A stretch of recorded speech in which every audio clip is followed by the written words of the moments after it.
Hospital food needs a revolution. I was surprised to find out that most inpatient meals served in hospitals are not required to meet any sort of national nutrition standards for a healthy diet, and indeed, analysis on the nutritional value of food served to patients in teaching hospitals found that many did not meet dietary recommendations. Warning, read the headlines, "Hospital food, bad for health." A registered dietitian wrote in to defend the hospital, saying, hey, at least over half the hospitals met at least over half the guidelines, and hey, they're so stringent anyway, little eggs and dairy, you can blow through your limits. The provocative conclusions of their analysis only lead the media and the public to conclude that we're a bunch of dunces who have no understanding of the relation between nutrition and disease prevention. Well, if the white coat fits. Look, we spend a fortune on training doctors. You'd think we could follow through on some of the simplest things like food. A good diet is as necessary to the recovery of health as anything else, and it's folly to pretend that it's beyond the power of our profession to change this, a line written 75 years ago, and still there's pushback. Or perhaps we should question whether a healthy diet given to a helpless patient during a 2 to 10-day hospital stay benefits anyone or anything other than the dietitian's sense of doing good, responded one doctor. Always bothered when patients are deprived of a desired morning egg because a healthy diet has been ordered. I mean, what's a few days of a little heart-unfriendly diet in the scheme of things? But it's the message we're sending, where the presence of foods on the hospital tray sends a message to patients as to what's healthy and acceptable for them to eat, responded the researchers that did the hospital foods analysis. We still can think of no better place or opportunity to set an example of good nutrition than when patients are in hospitals. After all, public schools in California have banned the sale of soda for over a decade. Why not children's hospitals? In a study of California healthcare facilities serving children, 3/4 of foods and drinks wouldn't have been allowed in schools. We're talking soda and candy. Having unhealthy items in healthcare facilities and seeing staff consume these products contradicts the hypercritical nutrition and health messages children may get from healthcare providers.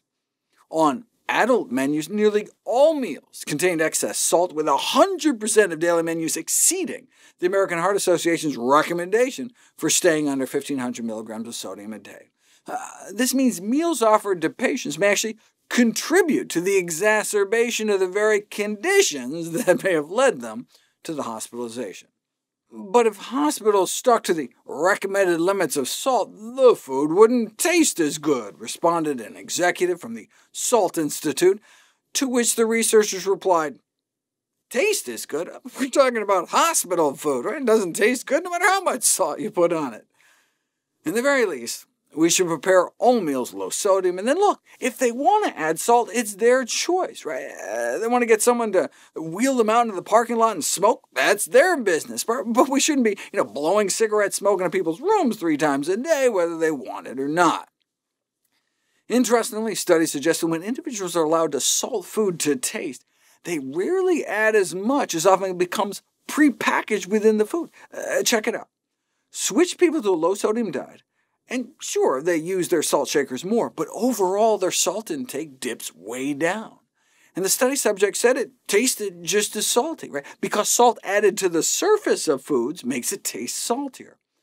But when a hospital meal comes to you pre-salted to the hilt, inpatients may not even have the option to consume healthier levels. In defense of their unhealthy food, one hospital food service provider explained that they're just giving people what they want. Are we really going to deny people who are going through difficult times any small comfort they can get? That's one of the reasons why this clinical director sends candy bars and ice cream to cancer patients. You know what else might help take the edge off? A nice long drag on a cigarette. Here you go, Timmy, try this. Hospitals used to sell cigarettes primarily for patient convenience. I don't think I could deny a paying patient the right to smoke a cigarette, said one administrator. I'll have to insist we have cigarette machines in the hospital as a service to the patient. Right? But some made the radical suggestion that tobacco products should not be sold in the hospital. This wasn't from the 1950s, but from the 1980s. Yet the irony of hospitals allowing the sale of a major cause of preventable illness and death in this country had rarely been discussed in the medical literature, and especially ironic that smoking was, of course, permitted in the doctors' lounges. To their credit, though, U.S. hospitals underwent the first industry-wide ban on smoking in the workplace by the mid-90s.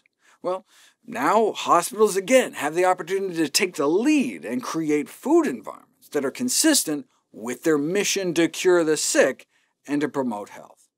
Though the simple act of serving food that meets national nutritional standards, our hospitals will act in the best health interests of their patients and their staff, and will undoubtedly again be leaders in our ongoing dialogue on how to improve the food supply, which in turn will improve the health of us all.